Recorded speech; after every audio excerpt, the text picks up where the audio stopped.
네, 지금도 엔비디아의 그 AI 칩 이거와 관련해서는 뭐 공급 현상, 그 병목 현상이 지금 그러니까 뭐 쇼티지 상황이니까 뭐 만들 점 1년치 다 팔았다 이런 얘기들 나오고 있으니까요.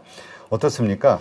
이게 좀 여유 있게 생산해내는 시점이 언제일까? 이번에 젠슨 황 그 수요일 엔비디아 실적 발표 때 좀 나올까요? 뭐 실적에 대한 얘기랑 제가 볼 때는 뭐 향후 칩들에 대한 차세대 제품에 대한 로드맵 정도 하고 내년도도 여전히 수요가 좋다라는 얘기 위주로 할 거야. 그다음에 블랙웰이 전체 매출에 차지하는 비중이 얼마까지 높아졌다 이 정도 얘기할 것 같고요. 그 이상 디테일한 거는 아마 일부러라도 안 할 거라고 저는 생각을 하고 있습니다. 왜냐하면 더 자세한 걸 얘기하다 보면 본인들은 알고 있지만 투자자들이 알게 됐을 때 본인들의 주가에 악영향을 끼칠 수 있는 부분들이 많이 숨어 있거든요. 그렇죠. 그런 건 굳이 얘기를 안 하겠죠. 그렇다면 이번 실적에서 우리가 좀 주의 깊게 봐야 되는 그 지점은 어디입니까? 이번 실적 발표와 4분기 실적 발표에서는 우리가 일반인들은 아무런 클루도 얻어낼 수 없을 겁니다. 여전히 일반론만. 좋을 거고 매출 증가율도 여전히 50%나 그 이상이 나올 것 같아서 그 정도 가지고 주가 폭락하지는 않을 건데 이제 일반 투자자들은 이게 아마 5년이나 10년도 계속 갈 거다라는 기대를 가지고 지금 엔비디아 주가를 사신 분들이 많을 거거든요. 사실은 그런 면에 있어서 엔비디아가 이 정도 규모가 큰데도 불구하고 높은 밸류에이션을 받고 있는 것도 다른 대기업과는 다르게 굉장히 고성장의 향후에도 한동안 계속될 것 같다는 기대가 반영된 건데 이 부분이 이제 과연 내년에도 같이 적용될 수 있을 거냐. 그래서 올해 실적보다는 내년도 상반기에 될지 하반기에 될지 모르겠어요. 어느 시점에 매출 증가율이 50% 밑으로 떨어지는 시점에 오게 되면 네. 그게 제가 볼 때 이제 트리거가 될 것 같습니다. 그렇군요.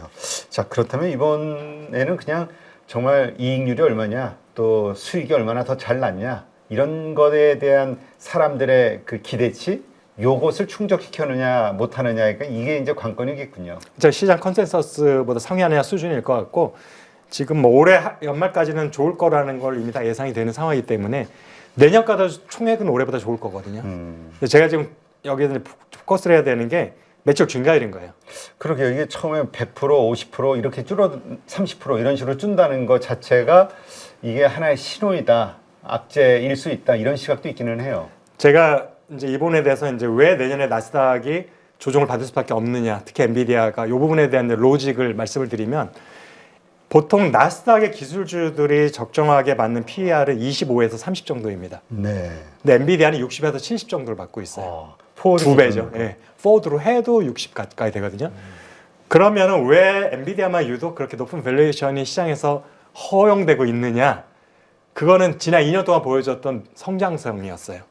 다른 기업들은 연간 기껏해 하면 20%, 30% 미만의 성장을 하는데 엔비디아 200%, 100% 여전히 지금도 50% 이상 성장하고 있는데 많은 분들이 AI가 이제 시장의 초입이다. 네. 이런 분들 많이 하잖아요. 긍정론자들은. 그러면 엔비디아는 앞으로도 한동안은 이 정도의 성장이 지속할 거다라는 기대가 그러면 거의 스타트업 수준이잖아요. 그래서 스타트업의 밸류에이션을 받고 있는 거예요. 60이라는 얘기는. 그런데 제가 볼 때 매출 성장이 50 밑으로 떨어지게 되면 엔비디아가 더 이상 스타트업의 밸류에이션을 적용하면 안 되겠구나라는 게 이제 월가에서 공통적으로 이제 다 인식하게 되는 시점이에요. 그러면 일반 대기업들 얼마? 30 미만. 네. 그럼 엔비디아가 70에 60에서 30이 되려면 이익이 2배가 되거나 주가가 절반으로 떨어져야 되는데 이익이 2배 되기 힘들죠. 왜냐하면 성장률이 둔화되고 있는 상황이기 때문에 이익이 조금 증가하더라도 결국엔 주가가 내려가면서 맞춰줄 수밖에 없는 구조이라서 내년 중에 어느 시점, 몇 분기가 될지 모르겠습니다. 그래서 실적 발표 때 만약에 매출 증가율이 50 밑으로 떨어지고 그것이 일회용 비용 때문이 아니다라고 여겨지기 시작하게 되면은 그때부터는 엔비디아 주가는 이제 재평가되는 거죠. 60이 아니라 30이 이제 적정 주가 되는 겁니다. 네, 그렇군요. 참, 그러니까 결국 우리가 좀 하여튼 뭐 영원한 건 없으니까, 네. 지금 엔비디아가 그동안 보여줬던 퍼포먼스 때문에 기대치가 상당히 높은데, 그냥 하여튼 걱정은 돼요. 이 엔비디아가 일으킨 이 AI 열풍, 이것이 좀 쉽게 되면은 소위 그것이 거품이 뭐 꺼지는 것이든 아니면 시장이 좀 빠지는 것이든 어쨌든 이 증시에는 악영향을 미칠 수밖에 없지 않겠나 하는 생각이 들어서 참 걱정은 됩니다. 그래서 증시가 우리가 뭐 지수는 낮아질 수 있겠지만 우리가 전에도 한번 얘기를 했었지만 누군가는 돈을 보는 시기가 올 거예요. 그러게 이제 누가 그걸 누가 나올 벌지를 것이냐. 지금 보면은 사실 뭐 투자 규제라는 워렌 버핏은 그걸 알파벳으로 찍은 거고 빅테크 기업이 사실은 뭐 한 7, 8개 정도 우리가 꼽을 수 있잖아요. 그렇죠. 규모로 봤을 때 그다음에 그동안 굉장히 많은 AI 투자를 했던 기업들 중에서 그 중에서 나도 그럼 워렌 버핏을 따라서 알파벳을 미리 사놓을 것인지 아니면은 워렌 버핏이 발견하지 못했던 나만 알고 있는 뭔가 좋은 호재들이 숨겨져 있는 기업이 있다면 그 기업을 미리 지금 쌀 때 사놓을 것인지 이거를 지금부터 앞으로 1년인 그 남짓되는 기간 1년이 안 되겠죠. 그 전에 조정이 받을 걸 저는 생각이 되니까 그 사이에 빨리 결정을 하셔가지고 그거에 대한 선투자 아직까지 급격하게 오르지 않은 기업들이 많이 있을 겁니다. 네. 그거를 잘 발견만 하면은 엔비디아에서 돈을 못 번 분들도 사실 아직 기회가 있지 않을까 생각을 합니다. 그러게요. 진짜 소프트웨어 쪽에서 뭔가 큰 돈 벌 기회가 분명히 있는 건 보이는데 그게 과연 무엇이 될 것이냐. 자, 공부를 많이 해야 되겠어요. 맞습니다. 네. 저 자체도 좀 확신이 없거든요. 네. 자, 어쨌건 지금 SK 하이닉스 연초 대비 주가가 한 82% 상승을 했고요. 뭐 하여튼 HBM 수요 아직도 더 좋을 것이다. 내년도 HBM4 얘기 나오고 그것도 이미 다 선판매 1년치 됐다. 뭐 이런 얘기가 나오는데 외국인은 근데 막 무섭게 매도하고 있거든요. PER로 보면 아직도 7, 8배 정도밖에 안 되는데 왜 이럴까? 아니, 하이닉스 지금 15 정도 되고요. 14, 15 포워드 정도 기준으로. 돼요. 포워딩으로 내년에 이익을 너무 터무니없게 잡는 분들이 있어서 그렇지. 아, 그래요? 영업이익 80조 막 이렇게 얘기하는 분들이 있어서 그렇지. 올해 많아야 1.5배 정도로 생각이 돼요. 그렇게 되면은 지금 하이닉스가 조정 받기 직전에 15 이상까지 올라갔었거든요. 그러면 포워딩으로 하더라도 막 7, 8 수준은 아니고요. 10 좀 넘는 수준일 거라서. 근데 SK 하이닉스가 삼성전자보다 항상 낮았어요. 그렇죠. 과거에도 PR이. 삼성전자가 거품 논란이 없을 때 한 10에서 12 사이면 하이닉스는 7, 8 정도였어요. 그게 굉장히 외국인이 생각하는 적정 PR인 거예요. 아직까지는. 네. 왜냐면 코리안 디스카운트는 전혀 저는 해소되지 않았다고 보고 있기 때문에 그걸 생각해 보면 포워딩을 적용한다 하더라도 지금 낮은 수준은 아닙니다. 아, 그렇군요. 그렇다면 지금 외국인이 매도하는 것은 그냥 수익이 났으니까 차익 실현, 적정 시점이라고 판단되는 시점에서의 그 어떤 차익 실현으로 보는 겁니까? 아니면 이거는 뭔가 엄청나게 안 좋은 뭐 주가가 빠질 거야라는 어떤 예측에서 나오는 행동일 것이냐. 이게 좀 많은 분들이 걱정하는 건데. 제가 얘기했던 것 같은 그런 큰 조정을 미리 생각하면서 지금 팔고 있을 정도로 스마트한 외국인들은 많지 않다고 보고 있고요. 아, 그래요? 지금은 제가 연말까지는 계속 얘기했어요. 이미 한 달 전부터. 기술적인 조정이 분명히 있다. 연말까지. 외국인들 무조건 팔 거다. 그 패턴대로 좀 움직이고 있는 것 같습니다. 연초에 다시 사려는 거죠. 그러니까 이제까지 삼성전자 하이닉스에 가지고 있던 고정관념대로 지금 그 수익 실현을 하는 것이다. 지금 연말이 되면서 일단 수익률이 굉장히 높을 겁니다. 그렇죠. 올해만 87%니. 그러니까요. 중간에 들어왔던 연초에 들어왔던 굉장히 높은 수익을 얻었을 거고 이렇게 되면 연말이 되면 일단 배당 시즌이기도 하니까 본인도 현금이 필요하기도 하고 그다음 펀드로 들어오는 경우가 많잖아요. 그런 경우에는 사실은 펀드가 일정 부분은 또 고객들도 환매를 할 수 있잖아요. 수익률이 그렇죠. 높아졌으니까 그걸 대비해서 현금을 또 확보해야 되는 부분도 있고 그다음에 롱텀으로 투자하는 기금 같은 경우도 실적이 좋게 나와서 본인들 성과를 위해서라면 연말에 지금 현재 높을 때 일단 딱 동결시켜 버리는 거죠. 수익률을 지금 팔아버리면 네. 그럼 리스크 없이 현재 높은 수익을 올해 달성했다라고 리포트할 수 있어서 그런 측면에서 지금 파는 측면도 있어서 그래서 연말까지는 개인만 사자이지 기관의 외국인들은 사실 팔려는 효과가 훨씬 클 거라고 생각이 되고요. 그렇다면 뭐 특별하게 우리가 어떤 악재로 볼 필요는 없다. 그래서 저는 그걸 기술적인 조정, 연말까지 기술적인 조정이라고 보고 있고 뿐이다. 내년에 다시 살 가능성이 높은 지금 매도라고 보고 있는데 아. 그렇다고 계속 간다는 얘기라 제 개인적인 승리는 내년 중에 아주 큰 폭의 조정이 있을 거라고 저는 예상하고 있다. 근데 내년에 이렇게 팔았는데 내년에 다시 어쨌건 나중에 시간이 지나면서 이제 좀 큰 급락이 있을 거라고 생각은 하시지만 어쨌든 외국인들이 다시 살 거라고 보시는 이유가 뭐가 있을까요? 일단 기본적으로 큰 틀에서 변화는 아직 없거든요. 마크랜드로 변화가 없고 지금 유일하게 외국인이 망설일 수 있는 거는 환율이 여전히 높은 상태에서 내려갈 기미가 안 보이고 있다는 게 외국인 투자들이 연초에 들어올까 말까 망설이는 중에 하나일 것 같은데 그 다음에 또 하나는 이제 금리 인상 속도인데 올해도 굉장히 금리 인상 속도가 생각보다는 네. 느리가고 있죠.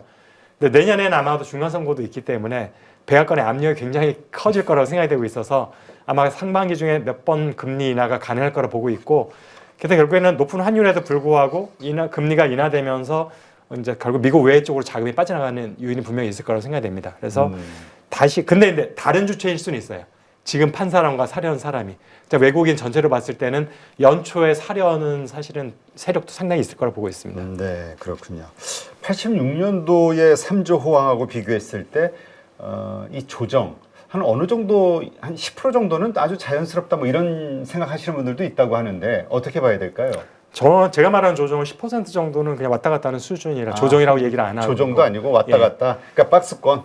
그렇죠. 제가 생각하는 조정은 엔비디아 시총이 지금 약간 5조 달러인데 4조 달러 무너지고 좀 많이 받으면 3조 5천억 달러도 위태한 수준 정도를 말하는 거고요. 아, 그때가 이제 진짜 그 정도 되면 코스피는 거의 3천까지도 열어놔야 될 것 같습니다.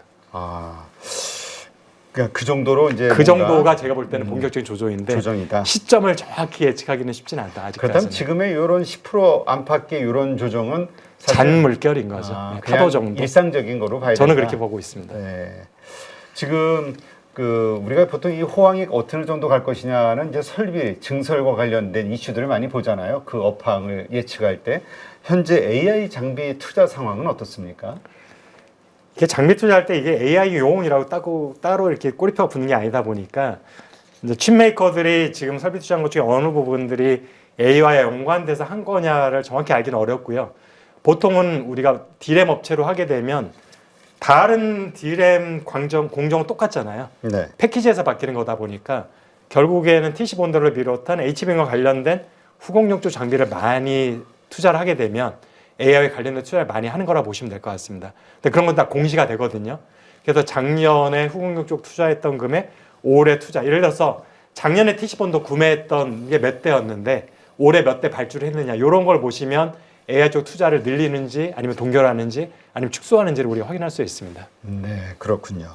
지금 이런 시점에서 이제 중국의 AI 그 열풍 혹은 혁명 이런 거에 대한 그 이야기들을 많이 하는데 현재 수준 뭐 거의 저사양 칩 가지고도 미국하고 엇비슷한 수준까지 올라왔다 이런 평가들이 많던데요. 이제 중국의 AI 칩 전문 업체들이 꽤 실력이 있는 기업이 한 6개 정도 있다고 하더라고요. 네. 제가 6개를 다 알고 있지는 않는데 그 중에서 사실은 가장 수준이 떨어지는 기업이 캠브리콘이래요. 얼마 전에 우리가 충격을 받았던. 그런데 그 캠브리콘의 수준이 그러니까 H20이 있죠. 네. 중국용으로 엔비디아가 만들었었던 H20 수준 정도를 넘기는 힘든 정도. 근데 캠브리콘이 사실은 가장 이제 수준이 떨어진 기업이잖아요. 현재 가장 AI 칩 수준이 높은 거는 저는 화웨이라고 평가를 하고 있고요. 화웨이 어센드가 910D까지도 나왔거든요. 어센드 D 정도 되면 H100 정도의 성능이 나온다고 저는 생각을 하고 있어서 그래서 아직까지는 블랙웰까지는 안 가고 있고 그 이전 모델 호퍼칩의 100 기본 모델 정도 수준이 중국의 현재로는 최상위 모델이라고 보고 있습니다. 네, 그렇군요. 근데 이거 가지고도 정말 근데 충분히 가능할까요? 그 미국이 자꾸 이 위협을 받아서 그 기업들에 대한 제재를 하기 시작했다. 그거는 이제 반증하는 것이다. 그쪽 기업의 실력을. 그래서 요번에도 저 알리바바에 대한 경고가 막 나오고 뭔가 비토 분위기가 미국에서 만들어지고 있잖아요. 알리바바도 자체 개발에 성공을 했고 네. 그래서 일부 중국의 빅테크 기업들이 자국 칩들을 많이 쓰기 시작을 했습니다. 그 중에 일부가 알리바바이기도 하고 그래서 지금 젠슨왕이 사실은 먼저 이미 여러 차례 백악관에 그 우려를 많이 표현했잖아요. 우리가 중국에 대해 제재를 할수록 중국의 경쟁력만 높아진다고 우리는 이 세상의 가장 잠재적인 큰 시장인 중국을 놓칠 수 있다 향후에는. 근데 그거는 사실은 정말 비즈니스맨의 입장에서 볼 때 정말 정확하게 진단을 하고 있는 거고요. 지금 정치권에서는 뭐 국익이 어쩌고 뭐 안보를 내세우고 있지만 기업인의 입장에서는 그건 굉장히 웃기는 얘기거든요. 그렇죠. 다 글로벌 기업인데 미국만 대상으로 우리가 영업을 할 수 없고 전 세계에서 사실은 인구 수로 보나 아니면 산업의 성장 속도로 봤을 때 가장 큰 시장 중에 하나인 중국을 버리고 가라는 얘기는 정말 얘기가 안 되는 논리이기 그렇죠. 때문에 그런 면에 있어서 지금 기업들은 굉장히 노심초사하고 있는 상황이 맞고요. 그래서 지금 또 하나 중국에 대한 우려는 하드웨어는 지금 말씀드렸지만 아직까지는 좀 조금 뒤져 있고 빠르게 올라오고 있다는 건데 소프트웨어 능력에 대한 것들이 경계심이 많이 있는 것 같습니다. 소프트웨어 능력들이 사실은 올 초에 있었던 딥시크 충격이 그의 하나의 시발점이 되었잖아요. 그렇죠. 그런데 보면 그 정도 수준의 기업들이 한두 개가 아니다라고 중국에 대해 정통한 분들이 얘기를 하고 있어요. 중국에 많이 방문하고 또 중국을 연구하는 연구 기관에 있는 분들 얘기를 들어보면 그런 부분이 오히려 미국에 있는 빅테크 기업들이 더 크게 걱정하는 부분이 아닌가 생각을 하고 있습니다. 네.